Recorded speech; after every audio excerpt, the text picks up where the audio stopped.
it can perform in challenging circumstances. I will try to do an impersonation of Satya and see how that works. And you can see that was a great match score there, 82.75%.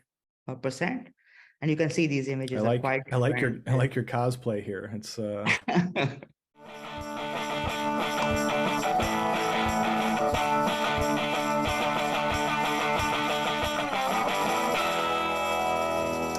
Good morning, everyone, and welcome to OpenCV Weekly Webinar episode 103. That's 103, if you can believe that. I am your host with the most, the second banana who is second to none. I'm also your plus one and only. It's Mr. Nelson, if you're nasty, and I'm the man with the power of the pencil. But you, I think by now you know, can call me Phil. And I'm here with our guests this week, Varun Chatterjee and Fu Yi of 7 Sense, who are a top 10 National Institute and Standard and Technology face verification project. They are the power behind OpenCV Face Recognition, which is the subject of today's show. Please, folks, say hello and introduce yourself briefly to the people out there, and then I'll finish my spiel. Hey guys, so I'm the co-founder and CTO at 7 Sense. It's great to be here on the show and share what we have with you. Hi, everyone. I'm Fu Yi. I'm the product owner from 7 Sense. So we are very exciting to share all the knowledge and also face recognition related industry knowledge, not only technical side, with all of you. Awesome. Yes, thank you so much both for being here. Before we get started, there's a few things I need to remind you of. The first of which is we are doing a giveaway to you in the audience. Stay tuned. Later in the episode, I will be asking you a trivia question, and the first person to answer that question here in the Zoom chat will win the OpenCV course of their choosing. If you're not in the Zoom audience yet, you can get there right now by going to opencv.live. That's opencv.live. It'll pop you into the Zoom chat and you'll be able to participate in the Q&A and in our giveaway later in the episode. We're also doing questions from you in the audience, which we will do our best to answer during the show. You can use the Zoom Q&A button at the bottom of the screen there to ask your question at any time during the show, or you can ask your question in the chat system wherever you're watching. We're live on YouTube, LinkedIn, Facebook, etc., etc. So please keep those questions coming in and we will do our best to answer them as time permits. Before we get started, though, I want to briefly remind everybody about the upcoming Embedded Vision Summit. I'm going to share my screen real quick. So this is a big deal because it is the first time that I'm aware of that OpenCV will be having a booth at this event, or really any event. So we hope you will join us. It's here in Santa Clara, California. It's just across the street from the San Francisco 49ers football stadium, which is quite the sight if you've never seen it. May 22nd to 24th, the OpenCV booth is 1008. That's 1008. We're over by the concessions, and we will have brand new OpenCV swag. For example, we will have stickers much like this one, which you can find, and if you can find me at the show, you can have for free. I will just give you one. We're also going to have little 1-inch buttons with the OpenCV logo on there. We will be showing off OpenCV face recognition with a little bit of a video there. We'll also probably have a flyer for you to check out. And there may be some other interesting features of the booth. So come check us out. Embedded Vision Summit, May 22nd to 24th. I'll be there. What more do you need? With that being said, I would love to introduce our guests today. I'm really excited to talk about OpenCV Face Recognition. Thank you for joining us. Take it away, folks. Looks neat. So this is us. We are working in collaboration with OpenCV, 7 Sense and OpenCV. We have launched this product called OpenCV Facial Recognition. And it's really exciting for us to see the world's largest computer vision library partnering with us to bring the world's top-rated face recognition technology to all of you guys. So, you know Phil, I'm Varun. I'm one of the co-founders and CTO at 7 Sense. And Fui already introduced her. She's the product owner for this. So let's start with a couple of misconceptions, common misconceptions around face recognition. So there's a lot of brouhaha around face recognition that, oh, this is something new and it's going to, subjugate the world and lead to a big brother type of scenarios. But actually, face recognition is a very old technology. It started in the 1960s. But what has happened is that there have been some really great advancements around machine learning, and that has made facial recognition highly accurate. So back in the day, people used to kind of take rules and like have measure distances between eyes, nose, mouth, and that's how they would go about doing face recognition. But now with the advent of modern machine learning and uh, um, artificial intelligence, this has become an extremely exciting and highly accurate field. The second misconception is that, with face recognition, there are going to be a lot of privacy risks. So, people think that their photos are going to get stored everywhere, and it's their face is going to get smattered across the media, or something bad is going to happen. But in reality, what happens is that face recognition typically works on feature vectors, which are the output from the machine learning algorithms. And these are only floating point numbers. So from the floating point numbers, it's really, really hard to kind of reverse engineer and get to a face from which these numbers were generated. And the third common misconception is that, well, all face recognition tech is the same. We have AWS recognition, we have Microsoft cognitive services, etc. And it's all probably the same. And the truth you couldn't be further from the truth on that. So, at 7sense, we have been working on this algorithm for 4 years, and we've been collecting data sets and refining them. And we arrived on the NIST leaderboard in Q1 22 in the top 10. And you won't see many of the companies that I previously mentioned over there. So we have actually, made some great strides in this area.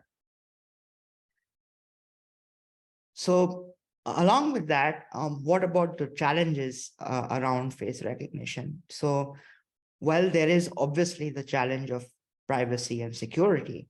And, we tried very hard to address this challenge by firstly making sure that we are ISO 27001 compliant, we are SOC 2 compliant, and we are GDPR compliant. On the topic of accuracy, as I mentioned, we've spent a good part of the last 4 years perfecting our algorithm, refining the data sets, adding augmentations to our data, and really reaching world-class accuracy. And then the third problem is, well, if you're going to collect data sets on faces, different people from different parts of the world look different. So if you're going to have too many people from one part of the world, it's going to probably bias the algorithm. So this is also another challenge that we address through our data sets and our collection methodologies. And if you read the NIST report, you will see that we do very well across the board on different ethnicities. And then on the right, you can see the different types of occlusions that a face can have. If you're trying to recognize somebody with sunglasses, that's an occlusion. If you're trying to recognize somebody with a scarf around their neck, that's an occlusion. So how do you recognize people in these challenging circumstances? Illumination, pose, occlusions, these are all different challenges. So these are really what boils down to our competitive advantage with OpenCV Face Recognition. As I mentioned, we are compliant with security standards and gold standards in privacy, such as GDPR.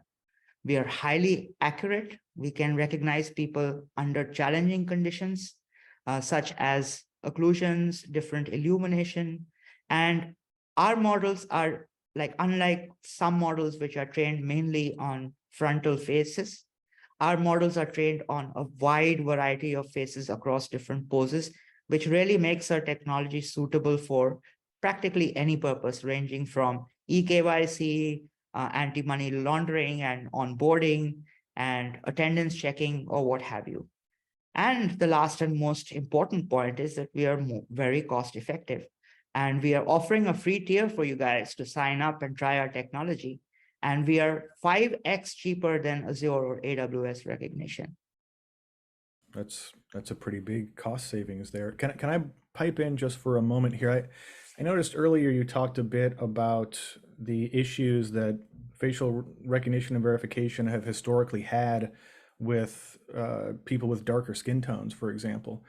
This is a known problem, and there are myriad reasons for this issue.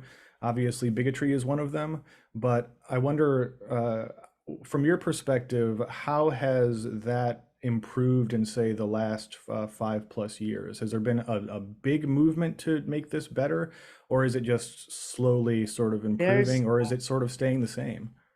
There's definitely like big movements and raising this bias problem from, there was a committee which was looking at the FBI's use of face recognition, and there was fair amount of discussion around the biases that people of color would face due to the inherent biases in the number of identities for example, people of lighter skin versus people of darker skin. And being where we are in Asia, we have quite a wide variety of different types of races, ethnicities, skin color, tone, and we've tried our best to make sure that our data collection and our training does not have inherent biases that creep in due to these reasons. Yeah, thanks for that answer. So just to, kind of explain, like, in no uncertain terms, how algorithm is better, just take a look at this particular table here. And this is from the NIST report. And, we often get asked this question, well, what about twins? So this table over here is showing the performance of our algorithm on twins versus some of the great, like the big competitors out there, including Clearview AI, Paravision, Rank1, CloudWalk. And as you can see, we are like consistently scoring smaller numbers over there on the false match rates compared to the other competitors. So we are actually doing better on twins than all of these companies. And of course, having said that, there is obviously a challenge if two twins are completely identical. But this table shows that we are doing better on this task than everyone else. So it's kind of promising to see this algorithm perform under these extremely challenging conditions. Definitely. We've got a quick question from the audience here. Some of our viewers are unfamiliar with the NIST, the National Institute of Standards and Technology. Can you just kind of briefly inform them on why this is an important metric here and why this is such a respected organization? NIST, as you know, is the National Institute of Standards and Technology, and they try to standardize many different things, ranging from cryptography to algorithms, and measure things on a scale that that is consistent across the board. They serve as a trusted third party and an authority, and their data sets are massive, right? So we are talking about, all visa border crossings of people of different ethnicities entering the United States. And they have massive data sets of like millions of identities that they have used in creating this benchmark called the Face Recognition Vendor Test, or FRVT. And this benchmark applies the same measurement methodology to over 300 facial recognition vendors that have submitted their models to NIST. And amongst these 300 companies globally, we were in the top 10 as of Q1 22. So it's a very, very respected, well-respected benchmark, and the competition is extremely high. As you can see from these numbers itself, you can see these numbers are like changing at the second point after the decimal. So this is like the Olympics.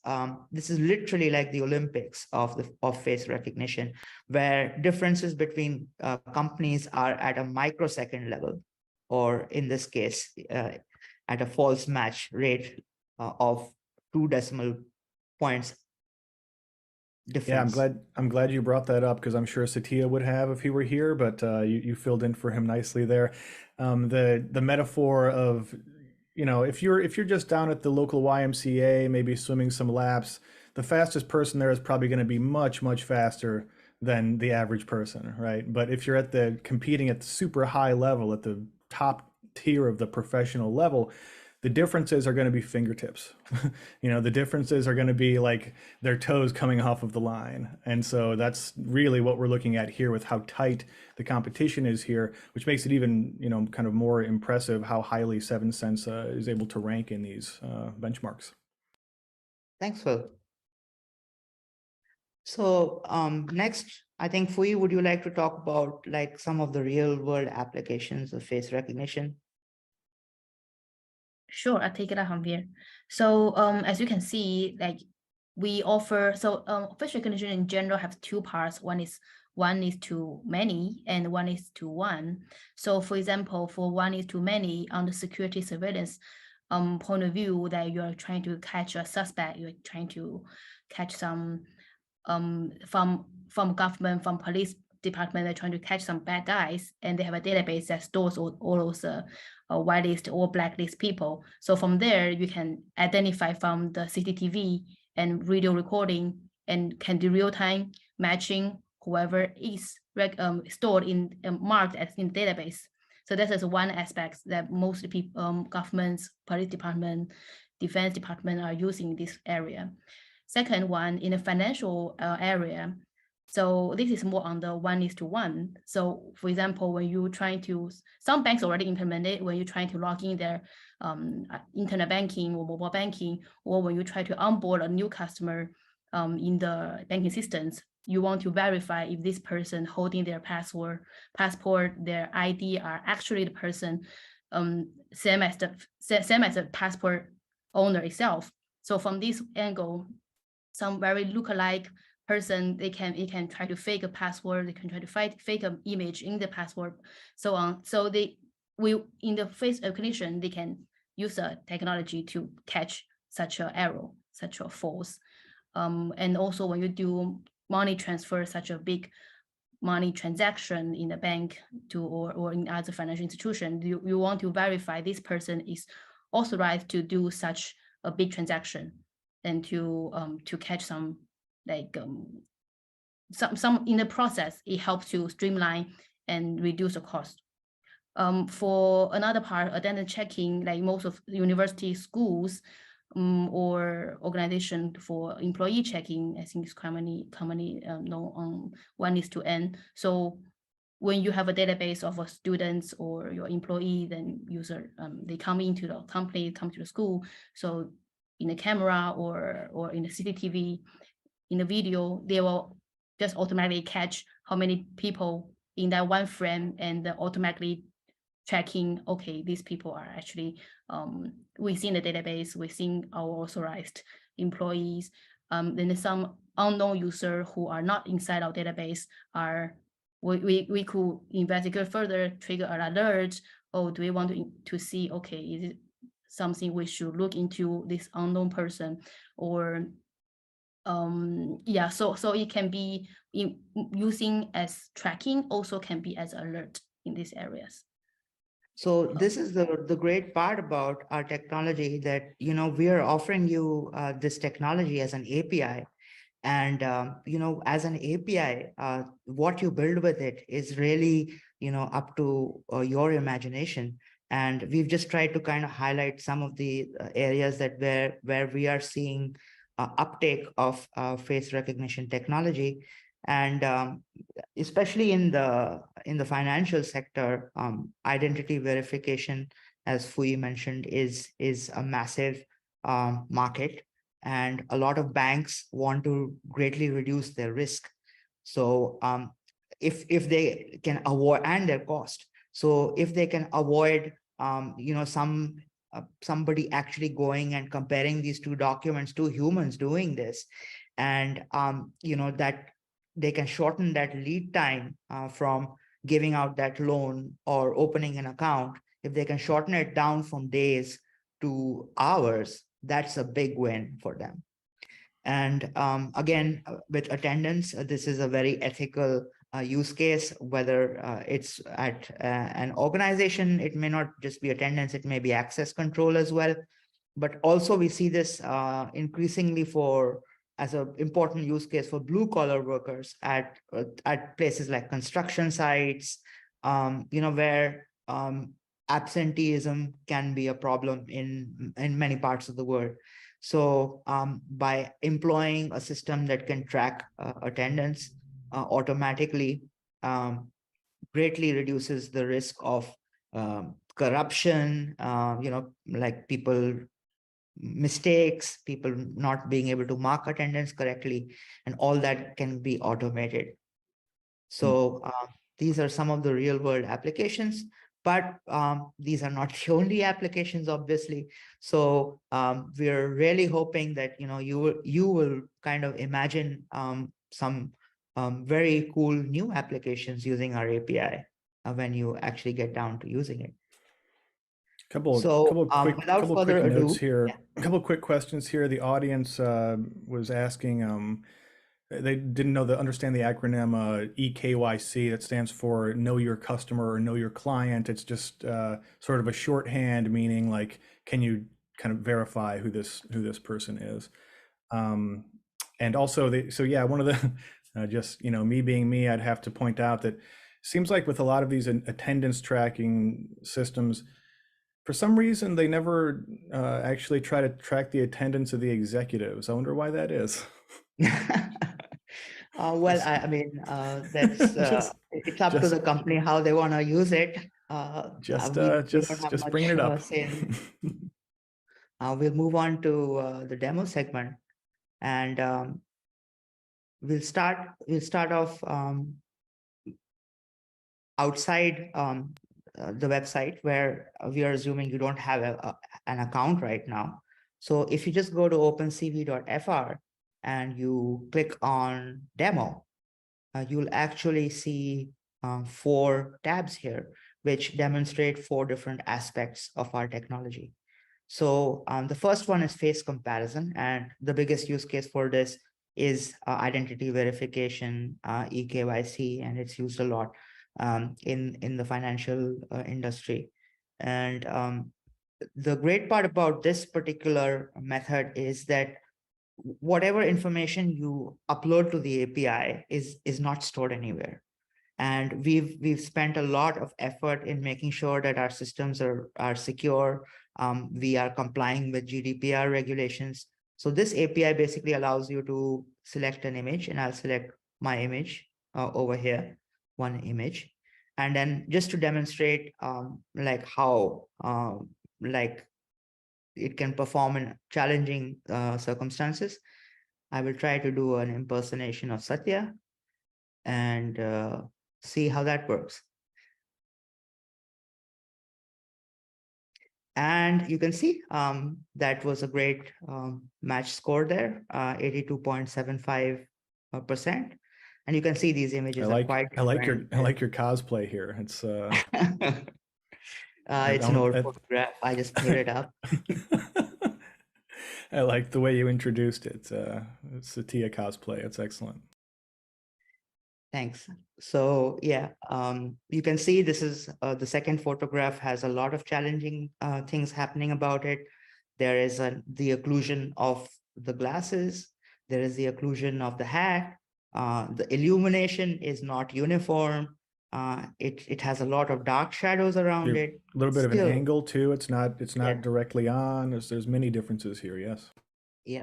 So, and still we got a pretty high match score, which is great. So you can, this is how, like, where we shine in comparison with other companies is because, we emerged from projects that we did, for example, with the Singapore Armed Forces here, and the kind of circumstances that we had to operate in are extremely challenging. And the tests, the kind of the battery of tests that we have been subject to has also been very challenging, from actually people holding a lux meter, which is a device to measure the amount of light that is present, and actually measuring the kind of illumination under which this algorithm can perform. So we've kind of come out of that background, and that's how our technology is very robust. So the next demo that I'm going to give is another very important part of our technology offering, which is anti-spoofing. So apart from face recognition, you also want to know whether the person in front of the camera is a real person, or is somebody trying to kind of fool the system with holding up a photograph or a tablet or a video playing on a tablet. So for that, to solve this problem, we also have a liveness or presence attack detection, or anti-spoofing. These three terms are used interchangeably, which is liveness, presence attack detection, and anti-spoofing. So if we select one of these images from the left, this image of Angela Jolie, you can see the API is saying that this is actually not a real photograph of Angela Jolie. This image as well, which is a printout, again, it is saying that this is not a real. Spoofed. But this image, which is actually a real image captured from a high resolution camera, should pass. So with this technology, folks, if I can butt in once again, folks are asking in the chat, you can go check this out yourself right now at opencv.fr get your own live demo here. Sorry, go ahead, Vera. Yep. And there's a video that we've kind of put together as well, which you can watch, which kind of explains this technology further. Excellent. And then the third one, this is the 1:n case, where you may have a large number of people enrolled, their faces, their feature vectors, not their faces. Their feature vectors are kind of stored in a database. And then you are trying to find a given image, who does it resemble closely in the database. And again, the thresholds for this is something that you can decide. So you can be pretty lenient or you can be pretty strict. As we saw earlier in the comparison, 82 is a pretty strict threshold, but you can see the range of images that it was matching even with that strict threshold. But if you wanted to match, like Satya had posted on his one of his LinkedIn posts, he had actually compared his current photo with his photo when he was 18 years old. If you want to do those kind of comparisons, then a threshold value of around 66 would be great. And that actually when we actually launched initially, we had a demo on the OpenCV website, which had that threshold value, and you could actually compare. So let me just click on this old image of Johnny Depp, and you can see there is an enrolled feature vector of him in the database. You can see it's actually matching these two faces quite well. And have you tried it, like, as, for example, one of the characters that some of these actors and actresses have played with, like, heavier makeup or very different hair, like, say, would Edward Scissorhands pop as Johnny Depp, or would I mean, yeah, like I can think of quite a few examples of this. Can you talk a little bit about that? Oh yeah, so we've tried actually. There was the Tom Cruise movie, Tropical Thunder, where he had like heavy makeup on and he had prosthetics happening. And actually, if you log into our website, if you register for an account and actually log in the tutorial video, the Python video, we are actually showing you examples of this, where it is recognizing Tom Cruise with all those prosthetics and makeup and all those challenging circumstances, and it works. Cool. So the last piece is basically face detection, and I'm sure this is a very common problem. And I mean, OpenCV has many face detectors within the library itself. However, those detectors are based on older techniques such as Haar cascades or histogram of gradient methods, whereas our techniques are purely based on deep learning. So you get pretty good accuracy. So let me, for example, select this image, and you will see all the faces are detected.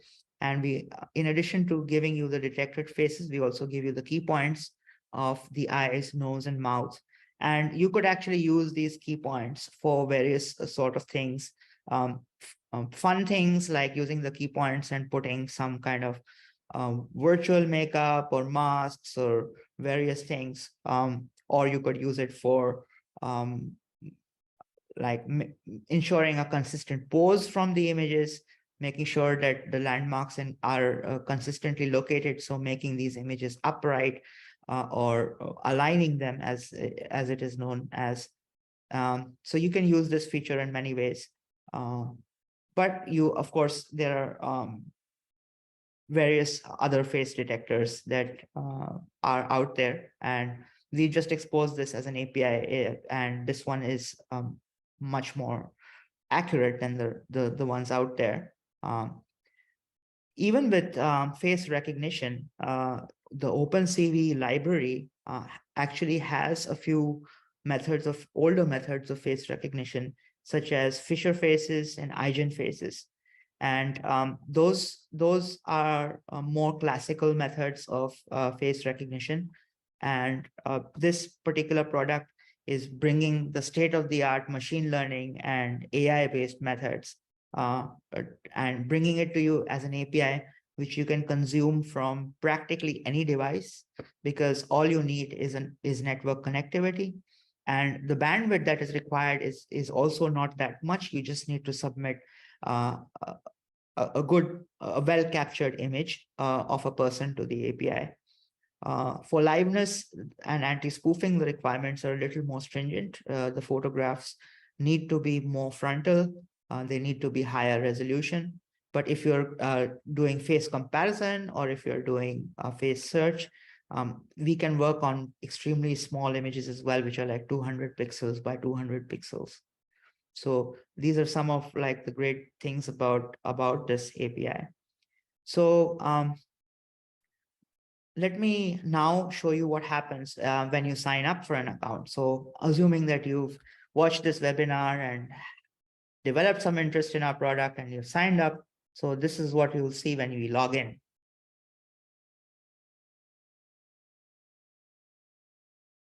So there are few key pieces of information on this screen. The first one is your developer key. And this is the key that you need to make any API calls into the product, and you can copy it by clicking this button here. Then obviously you have the documentation here as well. So if you click on the Python SDK, for example, it'll take you to a nice documentation page, which talks about the Python pip package, which you can simply get started by installing this. And you would only need your developer key to get started. Pip install OpenCV Face Recognition, and you're good to go with this developer key, which you can copy from here. We've also included a Google Colab notebook here. So if you don't want to write your own code, just want to step through some pre-written code, you can actually open the Colab notebook and step through the code. Just substitute your developer key with the one that you get from this dashboard, and your region as well. So if you go back to the Python SDK, you can see we are offering the service in 3 regions. And this is basically related to data residency. And the GDPR and EU are quite strict about ensuring that the data does not leave the EU. Similarly, Singapore also has privacy laws. in Singapore, there is the Personal Data Protection Act. So for that reason, we also have a region in Singapore. And the Personal Data Protection Act is a pretty strong piece of legislation that has emerged in this region, and like a lot of people can actually benefit from that and use the Singapore region for serving other Asian countries around it. And of course, then we have the US region, and you would probably want to select the US region if you're from the US, because apart from the data residency, there are also benefits of latency. Because if you select, for example, the Singapore region and you're making an API call from the US, your data is going to travel all the way from the US to Singapore and all the way back. So the round trip latency is an important component as well. So with the region selected and the developer key selected, you could actually go and start using this with the pip package. You could also substitute those values in the Google Colab notebook. We also have a C++ SDK, which you can basically calls this API from C++, and we have the REST API. So I'll show you the REST API today because you can use it directly straight away from the browser. So if you click this, this is the REST API. And got one quick question from the audience here on the difference between the REST API and the Python and C++ flavors of the SDK. Do the Python and C++ versions require internet connectivity to function, or can they be completely on the edge? They require, this is an API product. So all the SDKs actually call the API. So we do have an on-premises version of this product. So that basically brings this REST API to your own servers and your own network. But once you do that, you could use those SDKs with your own server on your own network, but it is still an API product. So whether it's deployed on the cloud or whether it's deployed on premises, it's an API product. Okay. Makes sense to me. So, so this is basically like if you wanted to use curl, you could just, substitute a region here and your API key, and you could get started with this. So this page, obviously you must be thinking it looks so dated. So we do actually have another version of this documentation, which is the redoc version. And this redoc version is easier to read, but you can't use it directly from the website. Whereas this live docs page, you can use directly from here. So to use this live docs page, I need to authorize first. So to authorize, I need my API key, which I can go here to my dashboard and copy. And now once I've copied this API key, I can paste it here. And now all my API calls that I make from here are going to be authenticated. So let's make a very simple API call first. So let's get collections. So collections are basically groups of persons. So let's say you had you were a large company, you had a finance department, you had an HR department, you had various departments, and you wanted to kind of group people up into collections, what we call collections. So this is the API to use. So I've already authenticated myself over here. So if I click try it out, I can just hit the execute button. And you can see over here, I have this collection already. It will show you all the collections. And there's also paging over here. So you could skip a certain number of records and take a certain number of records. So you could do paging with this. You can change the order in which the collections are returned. And you can also do a search. So for example, let's say I wanted to search by this ID. And you could, when you create these collections, you can specify your own ID, I think, if I'm not mistaken. Apparently not the ID field. But if I used, for example, the name, and I used only part of the name, you would see that it is actually searching through the collection and giving you the result. And this is a very simple API call. So let's make a little an API call that's a little more complex. So This is a compare call, which is exactly what you saw on our demo page. So our demo page is actually using this endpoint under the hood. So to actually make this call, I need two faces. And in the parlance of face recognition, when you're doing matching or comparisons, there's typically a bunch of faces which are known as a gallery, and another one or more faces, which is the probe. So it's trying to match the probe with the gallery images. And so to do this, I need to kind of take my face, take my photos of my face and convert them to base 64 first. So I'll go to a website here, which I use, base 64 encode image online guru. It's just a personal preference. You could use any website or you could use any library. You can choose a file here, and I'm going to change. So here's one string. Make sure that I'm not.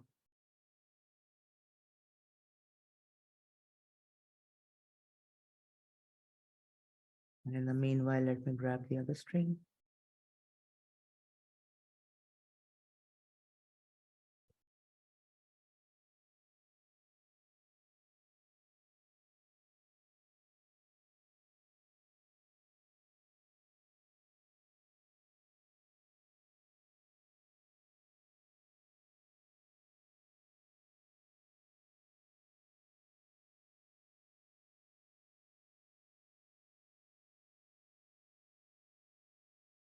And just for good measure, let's choose the algorithm here.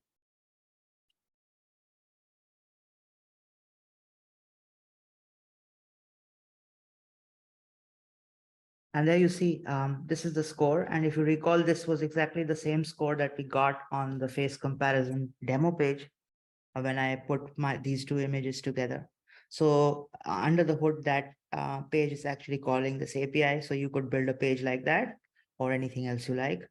And this is the compare endpoint. I showed you the collections endpoint. You can create collections. You can update collections. You can do all of this stuff. You can add people to collections. You can do all of this stuff through the API. You can also add persons here, and it works exactly the same way. So it's a REST API. When you want to add a person, you do make a post request. When you want to get a person, it's get, delete. All the HTTP verbs are used as per the REST API.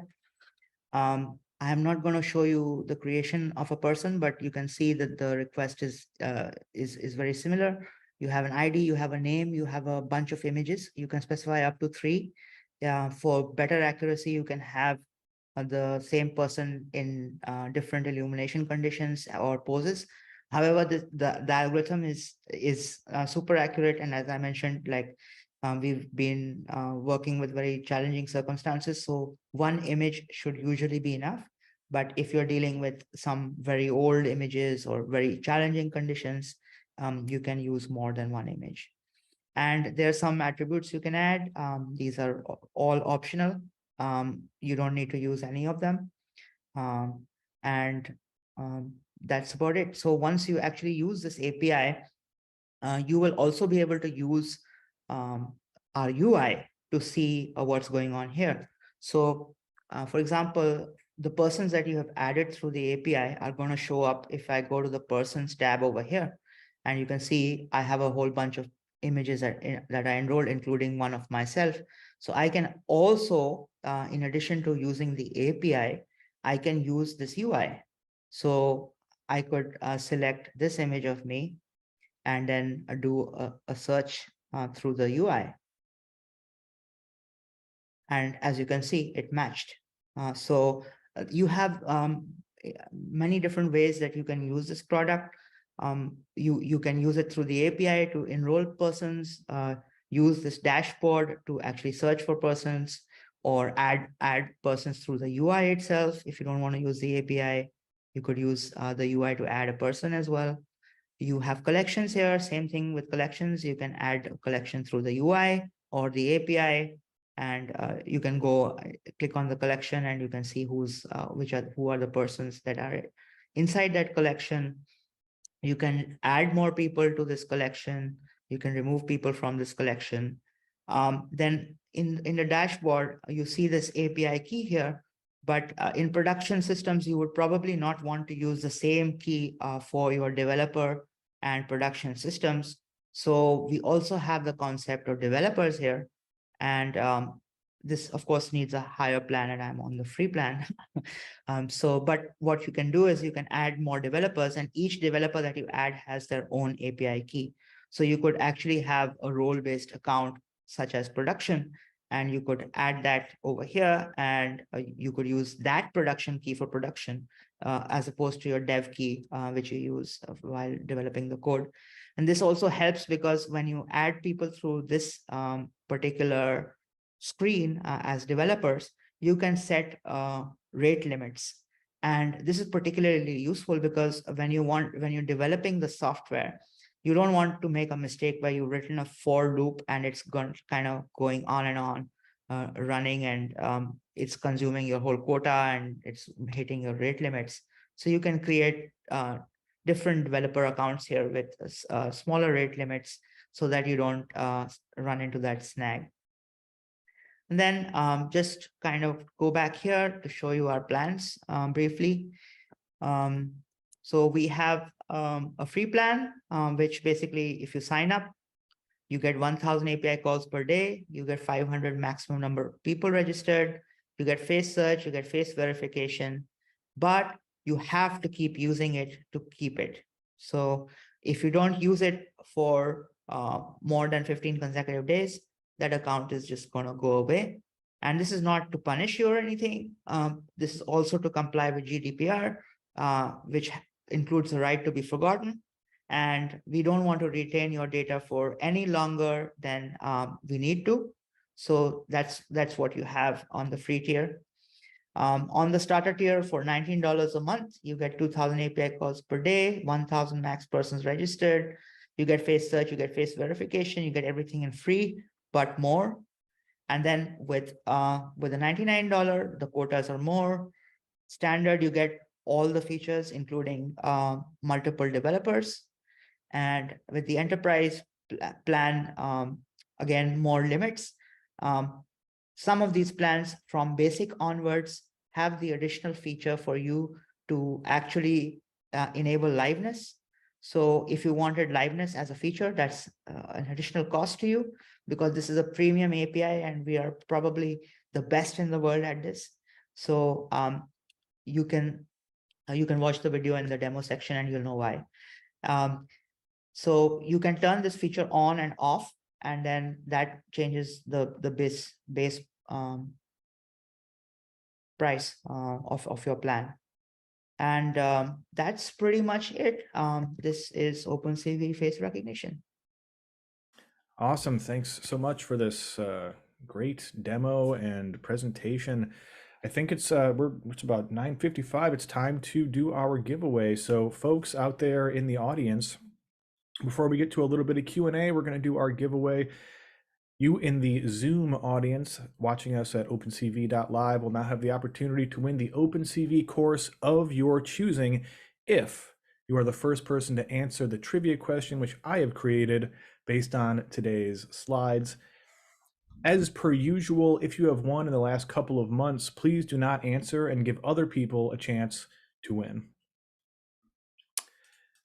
Again, the winner will receive the OpenCV course of their choosing. You can see what courses are available by going to opencv.org/courses. And even if you don't win, you can still go there and improve your professional standing, learn a little something. It could be for fun, it could be for business. These courses are professionally produced by experts in their fields, and I truly believe they are the best available. So check those out with whether or not you win today. Today's trivia question is being asked by me now. Answer in the Zoom chat, nowhere else.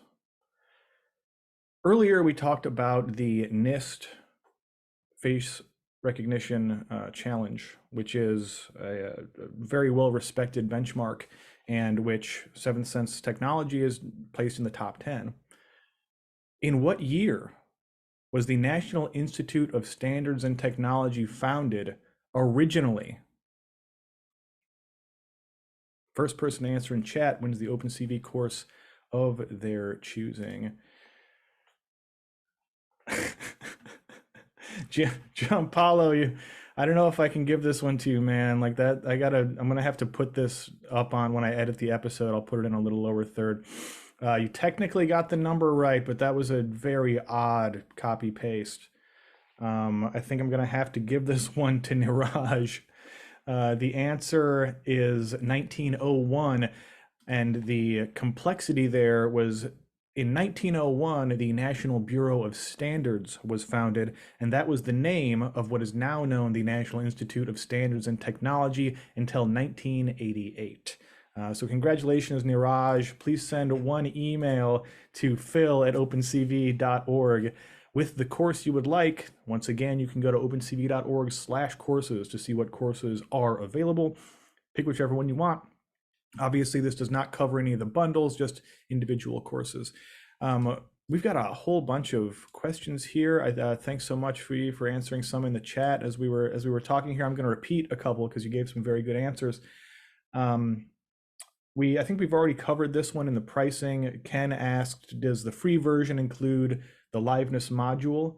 I think there was some test calls there. Would you like to answer that one? So the free version does not include liveness, and liveness is a premium feature. You have to pay for it in addition to your base subscription. In addition to that, there is also a per transaction cost for liveness, which is not part of the standard plans.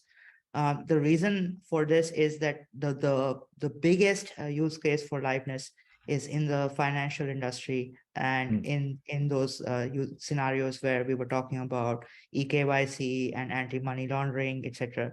So this is a premium feature that large organizations typically use. In the future, we might look at if we can introduce a lighter version of this, which is not so I would say financial industry grade, but at the moment it's definitely at that level that this feature is offered. And I think there was a little. There you go. Go ahead, Fui. We have a new feature actually just launched yesterday. So for newly signed up user who use business email, they will be offered 15 liveness free tests. So literally 15 liveness API call they can use in the free tier, in the free which is trial period. So trial period, which is 30 days. You have 30 days to try this 15 liveness, but beyond these 30 days, after trial period, you'll be auto downgrade to free tier. In that free tier, this liveness, whichever you haven't used, it will be omit. So it won't applicable to the free plan. That's the official plan name. So, but this feature is only applicable for newly registered business user.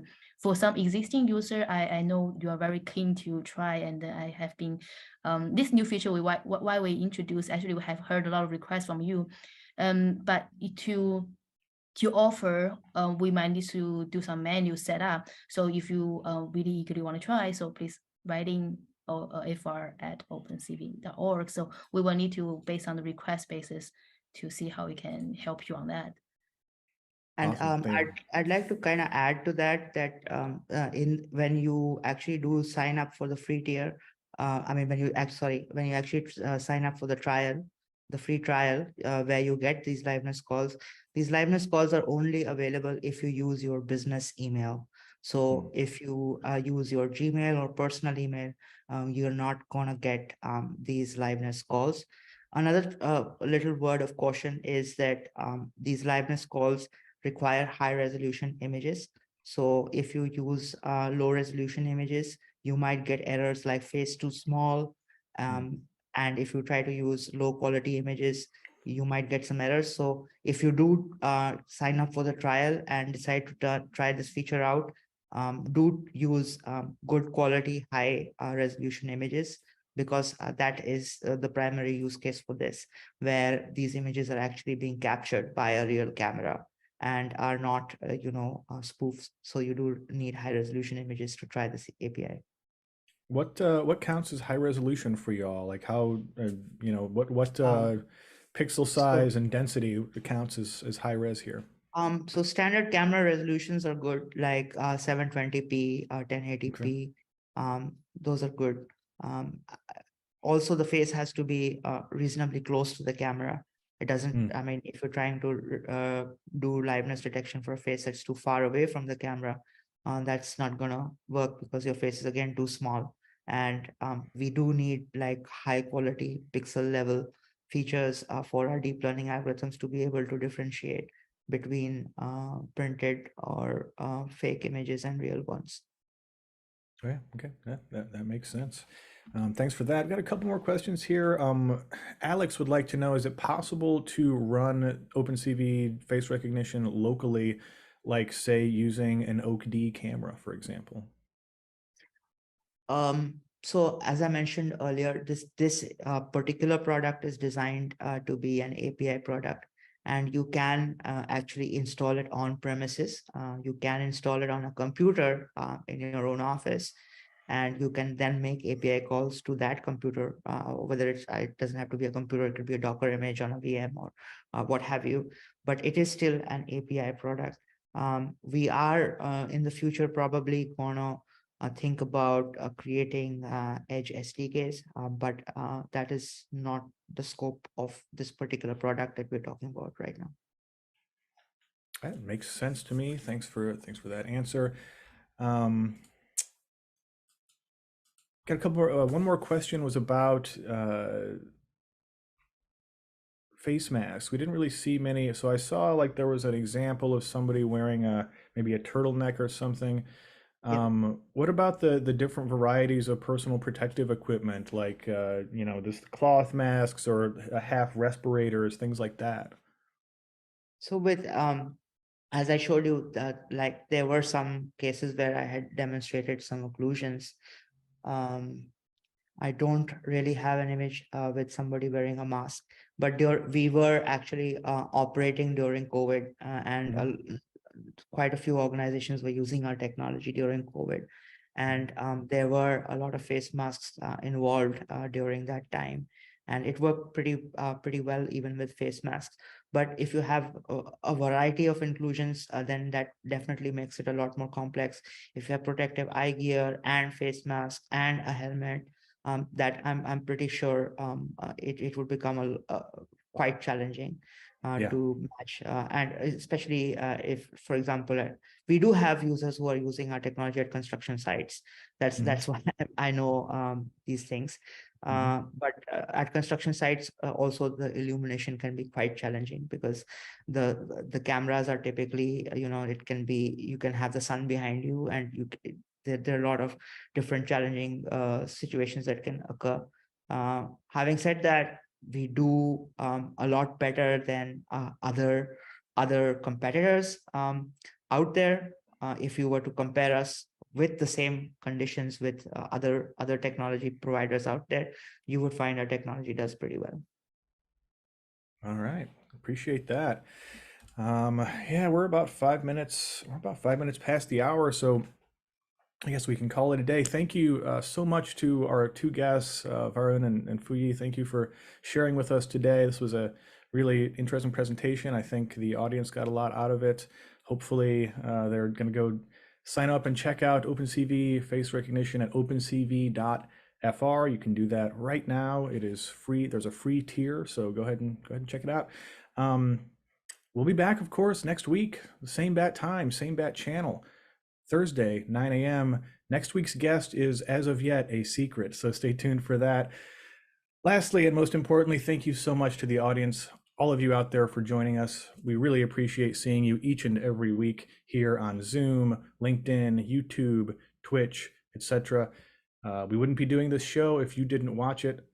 Please let us know what you think by emailing newsletter@opencv.org or filling out the survey that will be sent to you via email after this episode if you watched on Zoom. Take care of yourselves out there, folks. Take care of somebody else if you can, and have a great day wherever you may be. Thanks so much for watching this episode of the webinar. Please hit that like button, subscribe, and don't forget to tap the little bell icon to be notified when new episodes drop.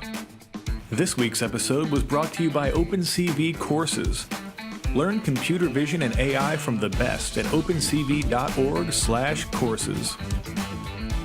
If you'd like to be in the audience next week, subscribe to the OpenCV newsletter.